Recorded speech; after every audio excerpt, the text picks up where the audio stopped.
জন, তুই তুই থাকতে পারবি আমাকে ছাড়া? তুই বল, তুই পারবি আমাকে ছাড়া থাকতে?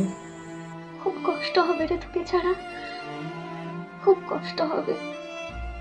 আমাকে ছেড়ে যাস না প্লিজ, আমার কাছে থেকে যা না তুই। আর আমাদের কত স্বপ্ন ছিল বলতো, এখানে যাব, ওখানে যাব, একসাথে সিনেমা দেখতে যাব, এমনকি ঠাকুর দেখতে যাব একসাথে, এটাও আমি ভেবেছিলাম। তুই চলে গেলে আমি একা হয়ে যাবো রে, প্লিজ আমাকে ছেড়ে যাস না, এখানেই থেকে যা তুই। আমি কি ইচ্ছে করে যাচ্ছি? তুই তো জানিস, তুই তো জানিস বাবা কেমন। যদি কিছু জানতে পেরে যায় তাহলে তাহলে তো আমাকে পুরো শেষ করে দেবে। ঠিক আছে, যা তাহলে।